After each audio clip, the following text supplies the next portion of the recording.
বন্ধ সিম গ্রাহকদের জন্য যেসব অফার প্রযোজ্য এখানে আছে 9 টাকায় 1 জিবি 7 দিন আপনি এই কোডটি ডায়াল করে কিন্তু নিতে পারবেন।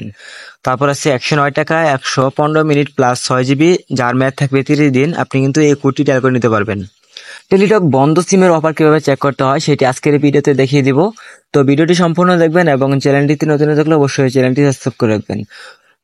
টেলিটক বন্ধ সিমের অফার চেক করার জন্য প্রথমে আপনাদের ক্রোম ব্রাউজারটি ওপেন করতে হবে বা যে কোনো একটি ব্রাউজার ওপেন করে নেবেন। তো যে কোনো একটি ব্রাউজার ওপেন করার পর লিখে সার্চ করে দেব। তো টেলিটক লিখে সার্চ করার পর আপনাদের সামনে এরকম একটি পেজ চলে আসবে। তো এখান থেকে দেখেন যে টেলিটকের যে প্রথম একটি ওয়েবসাইট আছে, জাস্ট এই ওয়েবসাইটের উপর ক্লিক করবেন। তো টেলিটকের ওয়েবসাইটের উপর ক্লিক করার পর আপনার সামনে এরকম একটি পেজ চলে আসবে। তো এখান থেকে দেখেন যে আপনি বন্ধ সিম অফার নামে একটি অপশন আছে। তো জাস্ট এই বন্ধ সিম অফার অপশনটির উপর একটা ক্লিক করবেন। তো এখানে ক্লিক করার পর আপনার সামনে এরকম একটি পেজ চলে আসবে। তো এইখান থেকে দেখেন যে বন্ধ সিম গ্রাহকদের জন্য যেসব অফার প্রযোজ্য এখানে আছে 9 টাকায় 1 জিবি 7 দিন আপনি এই কোডটি ডায়াল করে কিন্তু নিতে পারবেন। তারপর আছে 109 টাকায় 115 মিনিট প্লাস 6 জিবি যার মেয়াদ থাকবে 30 দিন আপনি কিন্তু এই কোডটি ডায়াল করে নিতে পারবেন। আপনার সিমটি বন্ধ সিমের আওতায় কিনা সেটি চেক করার জন্য প্রথমে আপনার যে কাজ করতে হবে, আপনাদের মোবাইলের ডায়াল অপশনটি ওপেন করতে হবে।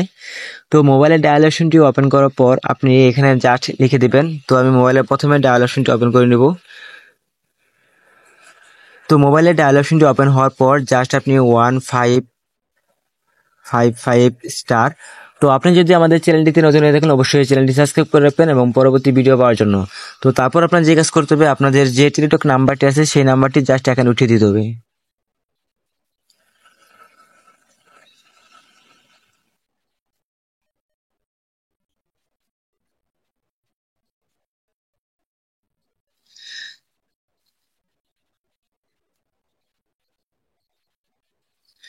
তো তারপর আপনি নাম্বারটি উঠানোর পর জাস্ট এখানে হ্যাশ দিয়ে দিবেন।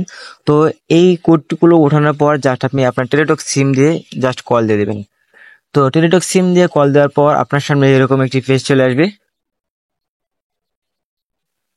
তো sorry you are not enable the close SIM offer. তো আমার সিমটি কিন্তু বন্ধ সিমের আওতায় না, তার জন্য কিন্তু আমার এই অপশনটি চলে আসছে। আর যদি আপনাদের সিমটি বন্ধ সিমের আওতায় থাকে তাহলে কিন্তু এখানে আপনার দেখাবে যে আপনার সিমটি বন্ধ সিমের আওতায় আছে, সেটা কিন্তু তারা এসএমএস এর মাধ্যমে জানিয়ে দিবে। তো তারপর আপনার যে কাজ করতে হবে, আপনাদের অন্যান্য মোটাবিলিটি যেসব শর্ত মানতে হবে, যে বন্ধ সিমের অফারগুলো পাওয়ার জন্য আপনাদের যেসব শর্তগুলো মানতে হবে। প্রথম যে শর্তটি আছে সেটি হলো বন্ধ সিমটি পুনরায় চালু করার জন্য গ্রাহককে কমপক্ষে 10 টাকা রিচার্জ করতে হবে। আপনি যদি 9 টাকায় 1 জিবি এবং 109 টাকায় 115 মিনিট প্লাস 6 জিবি পেতে চান, আপনার সিমটি যদি বন্ধ সিমের আওতায় থাকে সেক্ষেত্রে আপনার সিমে কিন্তু প্রথমে 10 টাকা, সর্বনিম্ন 10 টাকা কিন্তু আপনার সিমে রিচার্জ করতে হবে। তারপর কিন্তু আপনার সিমটি অ্যাক্টিভ হওয়ার পর আপনি কিন্তু সেই অফারগুলোর জন্য প্রযোজ্য হবেন। তো তারপর আছে যে 2 নাম্বার, ততোধিক টাকা রিচার্জ বা পরবর্তী গ্রাহক বন্ধ সিমের জন্য প্রযোজ্য অফারের জন্য ইনেবল হবে এবং ইউএসডি কোড ডায়াল করতে হবে। আপনার যে কোডটি বলছে যে এই কোডটিতে আপনি 9 টাকা 1 জিবি পাবেন। তো এই কোডটি দেখেন যে *11*2023*9#। তো এই কোডটি উঠিয়ে কিন্তু তারপর আপনি এখান থেকে 9 টাকায় 1 জিবি পর্যন্ত ইন্টারনেট পেয়ে যাবেন। তো তারপর আছে যে বন্ধ সিমের জন্য প্রযোজ্য প্রতিটি অফার মাত্র একবার গ্রহণ করতে পারবেন। তো বন্ধ সিমের যে অফারগুলো আছে সেটি কিন্তু আপনার জাস্ট একবারে নিতে পারবেন এবং পরবর্তীতে কিন্তু আপনার সিমের জন্য এটা নিতে পারবেন। তো এইভাবে কিন্তু আপনারা বন্ধ সিম থাকলে আপনারা এই অফারগুলো নিতে পারবেন। তো এই ছিল ভিডিওটি ভালো লাগলে অবশ্যই ভিডিও থেকে লাইক দিবেন। আশা করি